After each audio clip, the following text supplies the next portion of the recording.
3 बार ईश्वर के मुख्य नाम ओम का उच्चारण करें।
समादरणीय धार्मिक सज्जनवृंद,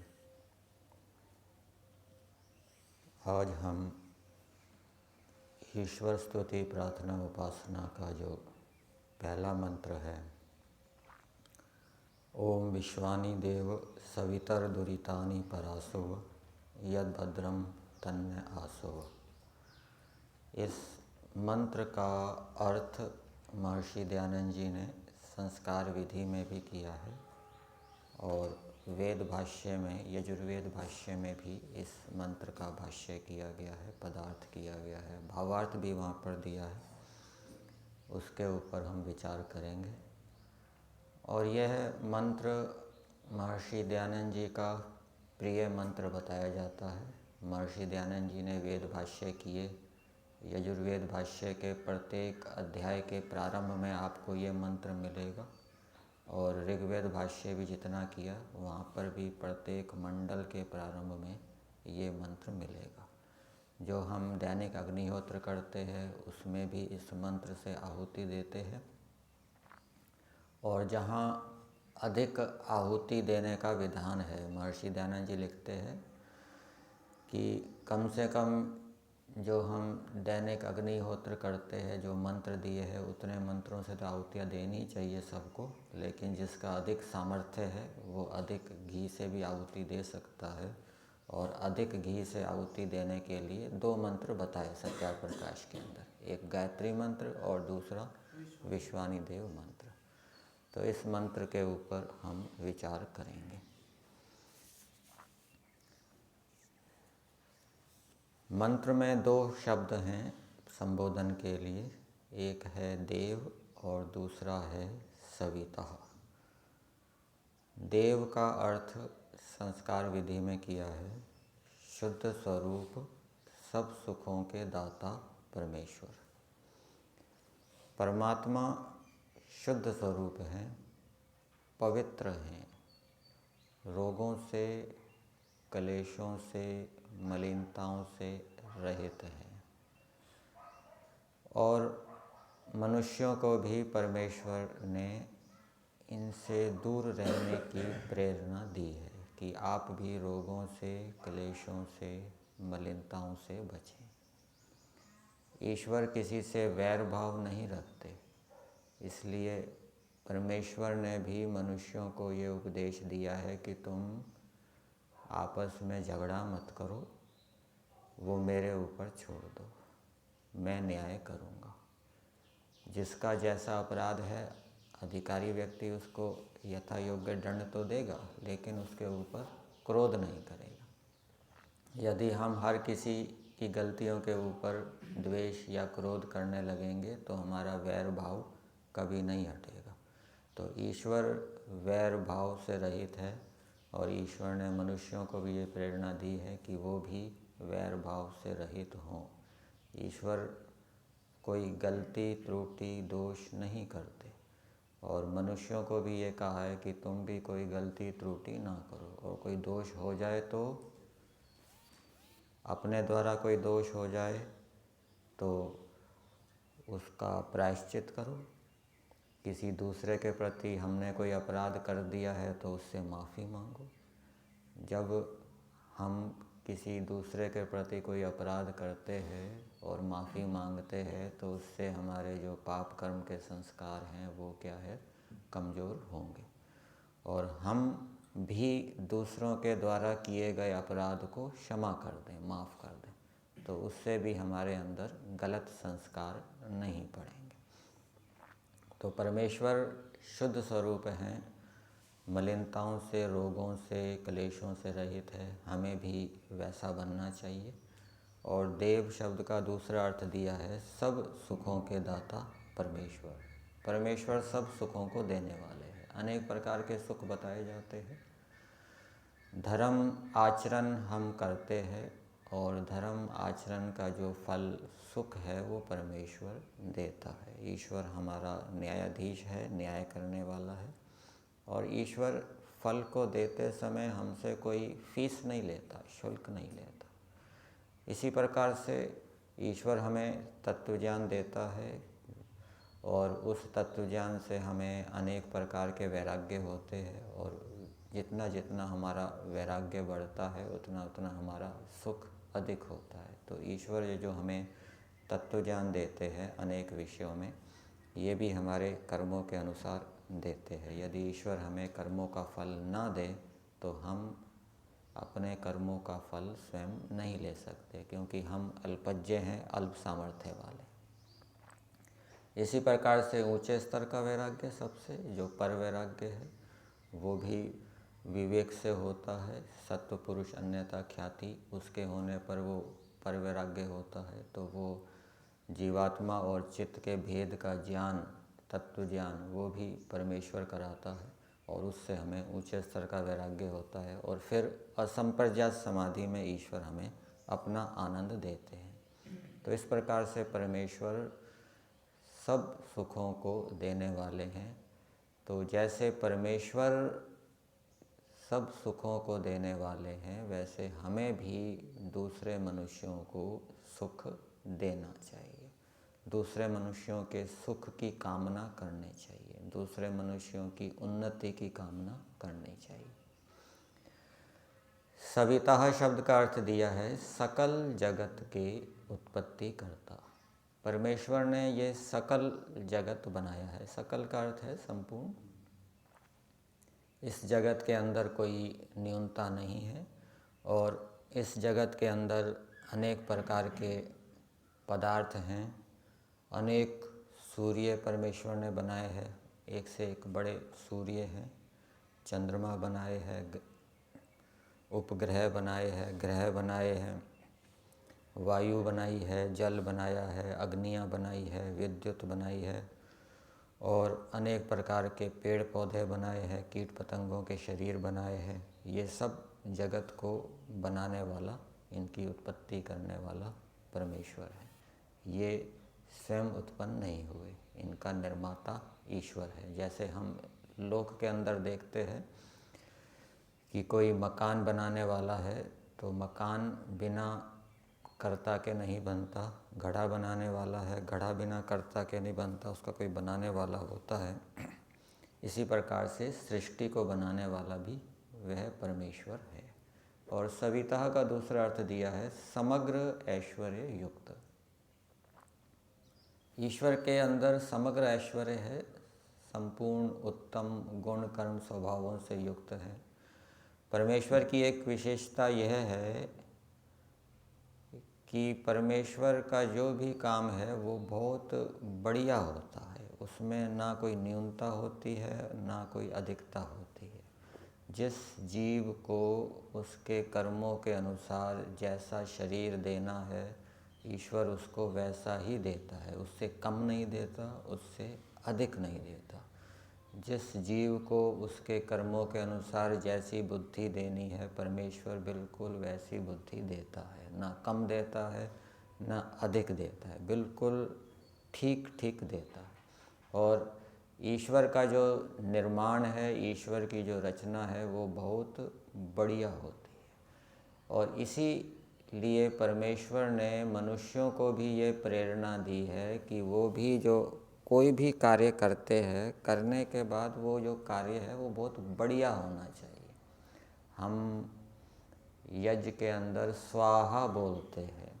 स्वाहा शब्द का अर्थ क्या होता है? सु आहा, मतलब कि किसी भी कार्य को करने के बाद हमारे अंदर से ये आवाज़ आनी चाहिए कि ये कार्य बहुत बढ़िया हुआ, बहुत अच्छा किया। ये प्रेरणा परमेश्वर ने दी है। और एक वषटकार शब्द का प्रयोग भी होता है, वो बड़े बड़े यागों में होता है, वषट बोलते हैं। तो वो भी दो भावनाओं को लेकर बताया गया है। ऐत्रेय ब्राह्मण के अंदर एक वाक्य आता है, ओजश्च सहश्च वषटकारस्य प्रियतमौ तन्वौ। जो ओज और सह है, ये वषटकार के प्रियतम शरीर है। ओज का मतलब क्या है? किसी कार्य को हम कर रहे हैं तो उसके अंदर कोई ना कोई नवीनता होनी चाहिए, ये ओज का भाव है। नवीनता लाने के लिए संघर्ष करना पड़ता है, क्योंकि जो लोक परंपरा चल रही है वो बहुत से लोग परंपरा का अनुसरण ही करना चाहते हैं, वो कोई नवीनता नहीं लाना चाहते। इस कारण से वो विरोध करते हैं।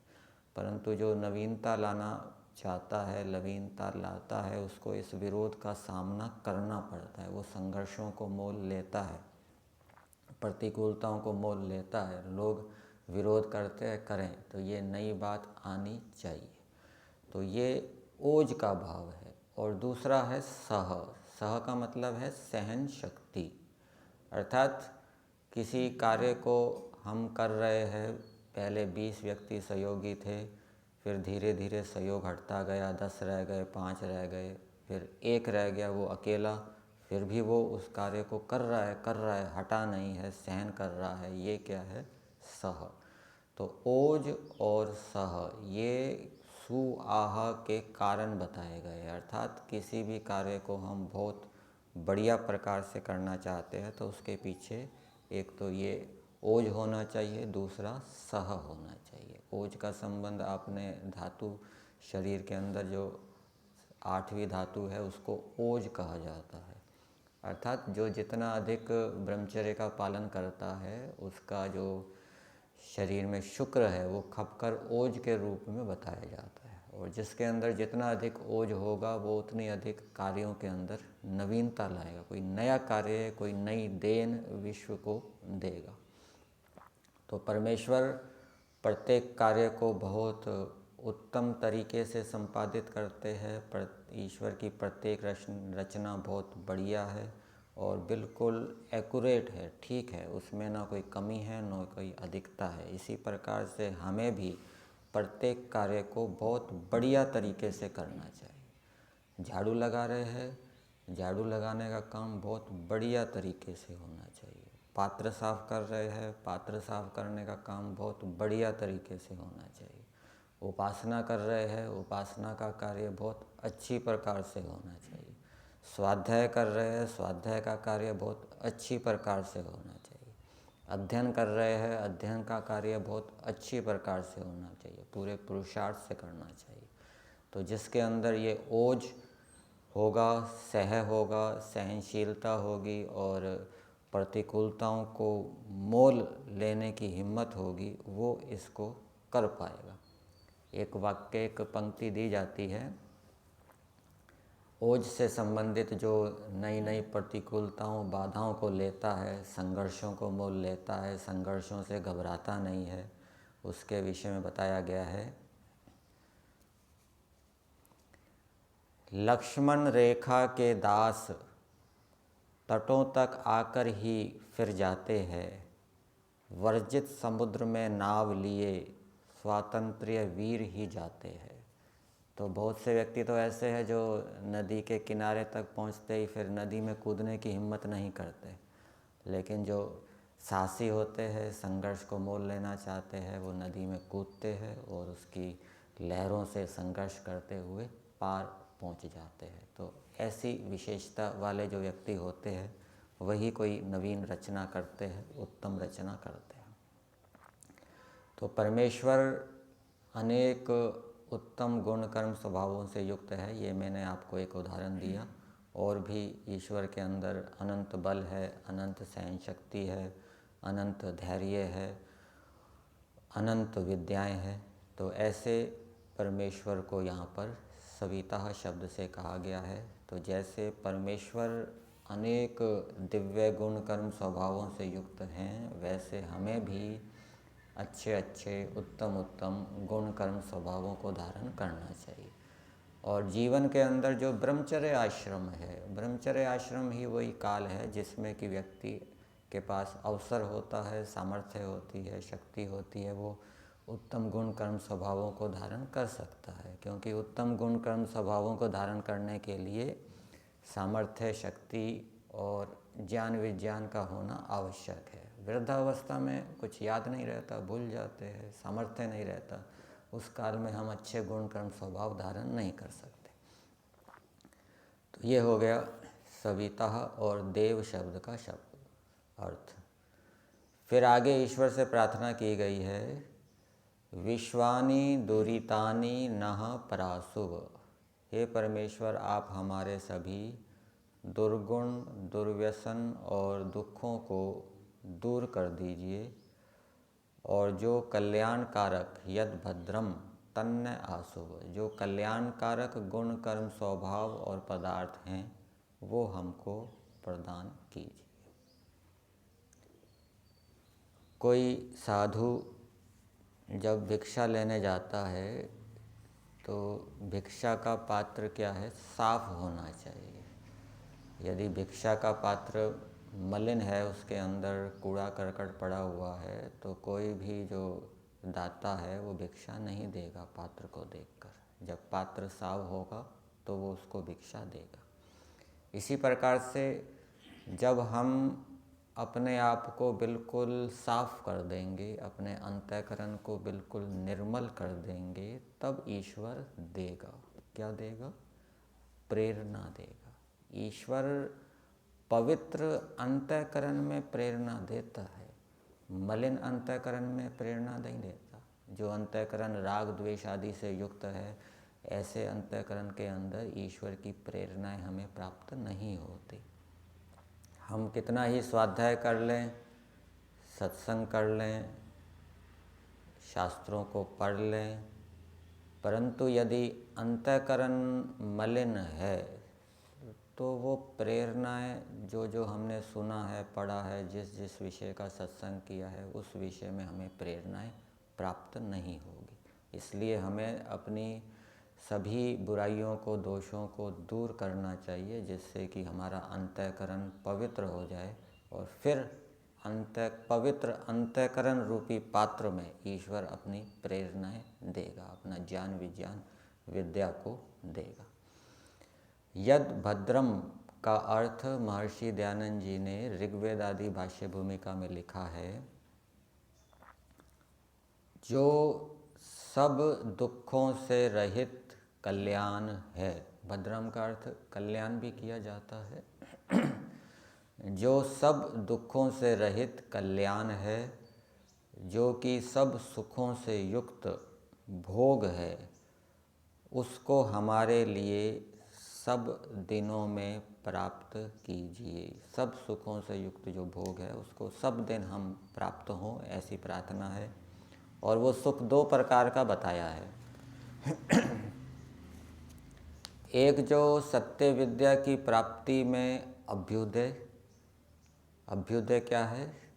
अर्थात चक्रवर्ती राज्य, इष्ट मित्र, धन, पुत्र, ये इष्ट सबके साथ जुड़ जाएगा। इष्ट मित्र, इष्ट धन, इष्ट पुत्र, इष्ट स्त्री और इष्ट शरीर से अत्यंत उत्तम सुख का होना, ये एक सुख है। ये परमेश्वर से प्रार्थना की है। और दूसरा जो निश्रेयस सुख है, कि जिसको मोक्ष कहते हैं, जिसमें ये दोनों सुख होते हैं, उसी को भद्र कहते हैं। तो संसार का भी हमें उत्तम से उत्तम सुख प्राप्त हो, चक्रवर्ती राज्य आदि का सुख, और मोक्ष सुख भी प्राप्त हो, ये ईश्वर से प्रार्थना की है। और ये प्रार्थना कब पूरी होगी? जब हम अपने सभी दुर्गुणों को, बुराइयों को दूर करके विद्या प्राप्त करने के लिए प्रयास करेंगे, तो सत्य विद्या के होने से ये हमें सुख प्राप्त होंगे। और फिर और बुराइयां और सुख क्या है, और भी आगे ऋषि दयानंद जी ने ऋग्वेद आदि भाष्य भूमिका में लिखा है कि हमारे शरीर में आरोग्य, बुद्धि, सज्जनों का सहाय, चतुरता और सत्य विद्या का प्रकाश, ये भद्रम है। अर्थात जब हम अपने सभी दुर्व्यसनों को, दुर्गुणों को, बुराइयों को दूर करेंगे तो हमें शरीर की आरोग्यता प्राप्त होगी, उत्तम बुद्धि की प्राप्ति होगी, सज्जनों का सहाय हमको प्राप्त होगा, चतुरता की प्राप्ति होगी और सत्य विद्या की प्राप्ति होगी। और जो जो विघ्न हैं, बाधाएं हैं, वो दूर होगी। इसको यदि हम योग दर्शन की दृष्टि से देखें, योग दर्शन के अंदर योग के मल बताए गए हैं। 9 मल बताए हैं: व्याधि, स्त्यान, संशय, प्रमाद, आलस्य, अविरति, भ्रांति दर्शन, अलब्ध भूमिकत्व, अनवस्थितत्व। और फिर उपविघ्न भी बताए हैं: दुख, दौर्मनस्य, अंग मेचयत्व आदि। ये बुराइयां हैं, दुर्गुण हैं, मल हैं, और इनको दूर करने का उपाय बताया है तत्प्रतिषेधार्थम एक तत्व अभ्यास। तो इसका अर्थ जो महर्षि दयानंद जी ने लिखा है, भाव रूप में बताता हूँ कि इन सब विघ्नों का या दुखों का दूर करने का उपाय ये है कि जो एक अद्वितीय ब्रह्म तत्व है उसमें ही सदा प्रेम करना और उसकी ही प्रेम पूर्वक आज्ञा का पालन करना, वही एक वज्र है जो इन सब विघ्नों को दूर करने वाला है। तो मंत्र में हम प्रार्थना तो कर रहे हैं कि ईश्वर से कि हे परमेश्वर, आप हमारे सभी दुर्गुण, दुर्व्यसन और दुखों को दूर कर दीजिए, लेकिन इसको दूर करने के लिए उपाय क्या है? उस उपाय का अनुष्ठान भी हमें करना पड़ेगा। ईश्वर के प्रति हमें प्रेम भाव रखना पड़ेगा और प्रेम पूर्वक ईश्वर की आज्ञाओं का पालन हमें पूरी शक्ति से करना पड़ेगा। इस मंत्र के जो भावार्थ दिए हैं, 2 स्थानों पर महर्षि दयानंद जी ने इस मंत्र का भाष्य किया है। ये मंत्र यजुर्वेद में भी आता है। यजुर्वेद के 30वें अध्याय का 3रा मंत्र है, वहाँ पर भी महर्षि दयानंद जी ने इसका भाष्य किया है। और ऋग्वेद के 5वें मंडल में भी, 5वें मंडल के 82वें सूक्त का ये 5वां मंत्र है। ऋग्वेद भाष्य में भी महर्षि दयानंद जी ने इसका भाष्य किया है और वहाँ पर जो भावार्थ दिए हैं उसको मैं बताता हूँ। यजुर्वेद भाष्य में इस मंत्र का जो भावार्थ महर्षि दयानंद जी ने लिखा है वो है: जैसे उपासना किया हुआ जगदीश्वर अपने भक्तों को दुष्टाचरण से निवृत्त कर, पृथक कर श्रेष्ठाचरण में प्रवृत्त कराता है, वैसे राजा भी अधर्म से प्रजाओं को हटाकर धर्म में प्रवृत्त करे और आप भी वैसा होवे। तो मंत्र के अंदर प्रार्थना की गई है कि हे परमेश्वर, आप हमारे सभी दुर्गुण, दुर्व्यसनों को दूर कीजिए और जो कल्याणकारक है वो प्रदान कीजिए। उसका उपाय क्या है? प्रार्थना के साथ साथ पुरुषार्थ भी करना पड़ता है। तो प्रार्थी को क्या पुरुषार्थ करना चाहिए जब ये प्रार्थना पूरी हो? तो उसका उपाय क्या, पुरुषार्थ करना चाहिए, कौन सा उपाय का अनुष्ठान करना चाहिए, वो भावार्थ में दिया है। उसके लिए लिखा है जैसे उपासना किया हुआ जगदीश्वर। तो जो ईश्वर की उपासना करेगा, या उपासना का अर्थ उपासना योग लेना चाहिए। सत्यार्थ प्रकाश के 7वें समोल्लास के अंदर संभवतः उपासना योग की चर्चा आई है। और उपासना योग वही है जो अष्टांग योग, मतलब कि जो अष्टांग योग का पालन करेगा। अष्टांग योग में ईश्वर प्रणिधान भी है, अर्थात प्रेम पूर्वक अष्टांग योग ईश्वर की आज्ञा का जो पालन करेगा, ईश्वर उसको सब बुराइयों से दूर करके अच्छी कार्यों में प्रवृत्त करेगा, प्रेरित करेगा। अच्छे कार्यों के विषय में जो लाभ है उसका तत्व ज्ञान विद्या परमेश्वर देगा। अच्छे कार्यों में श्रद्धा विश्वास उत्पन्न करेगा। और फिर आगे दिया है, तो जैसे परमेश्वर यह करता है अपने भक्तों के लिए, वैसे राजा भी अधर्म से प्रजाओं को हटाकर धर्म में प्रवृत्त करे और आप भी वैसा होवे। परमेश्वर सभी मलिनताओं से, दोषों से, बुराइयों से अलग है। इसलिए परमेश्वर ने मनुष्यों को ये इस मंत्र के माध्यम से प्रेरणा दी है कि हे मनुष्यों, तुम भी समस्त बुराइयों से, दोषों से, मलों से दूर हो। राजा को भी ये उपदेश दिया है कि हे राजन, तुम भी सभी बुराइयों से, दोषों से, पापों से पृथक हो और प्रजाओं को भी ऐसा करो। माता पिता के लिए भी ये लागू हो जाएगा, आचार्यों के लिए भी लागू हो जाएगा कि माता पिता भी धार्मिक हों और अपनी संतानों को धार्मिक करें, उनको बुराइयों से हटाएं। गुरु आचार्य भी धार्मिक हों, अध्यापक भी धार्मिक हो और वो अपने शिष्यों को, विद्यार्थियों को भी बुराइयों से हटाकर अच्छे कार्यों में प्रवृत्त करें। जैसे परमेश्वर प्रेरणा देता है अच्छे कार्यों में, वैसे ही राजा भी प्रजा को अच्छे कार्यों में प्रेरणा दे।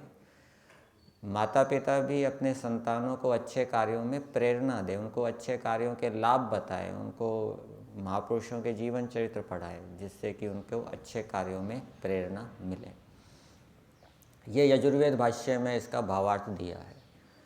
फिर ऋग्वेद भाष्य में इस मंत्र का भावार्थ दिया है, हे परमेश्वर, आप कृपा से जितने हम लोगों में दुष्टाचरण हैं उनको अलग करके धर्म युक्त गुण कर्म स्वभावों को स्थापित कीजिए। यहाँ पर दिया है धर्म युक्त गुण कर्म स्वभावों को स्थापित कीजिए। अर्थात जितने भी हमारे गुण कर्म स्वभाव हों वो धर्म युक्त हों, कर्म हमारे धर्म युक्त हों, अधर्म युक्त न हो। हमारे जो गुण हैं वो धर्म युक्त हों, अर्थात उन गुणों से दूसरों को सुख होना चाहिए, दूसरों को कष्ट नहीं होना चाहिए, दूसरे की हानि नहीं होनी चाहिए। ये परमेश्वर ने ये इस भाष्य के अंदर ये भावार्थ में दिया है।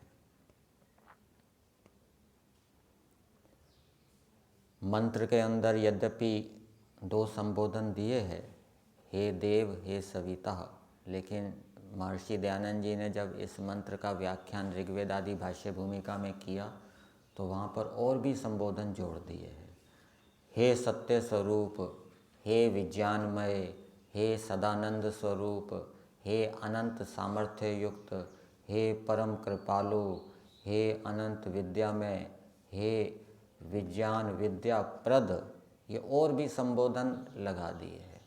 तो जितना अधिक हम संबोधन करते समय ईश्वर के वाचक शब्दों का जितना अधिक प्रयोग करेंगे उतना अधिक ईश्वर में प्रीति होगी।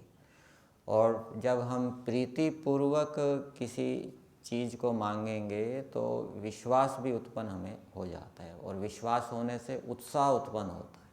श्रद्धा वीर्य स्मृति समाधि प्रज्ञापूर्वक इतरेषाम। श्रद्धा का संबंध उत्साह से है।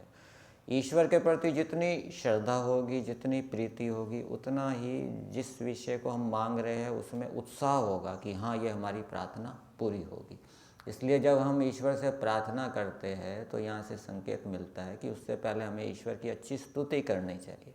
तो अच्छी स्तुति करने से हमें ईश्वर में प्रेम होगा और जिस विषय को हम मांग रहे हैं उसमें हमारा उत्साह बढ़ेगा। तो यहीं तक रखते हैं।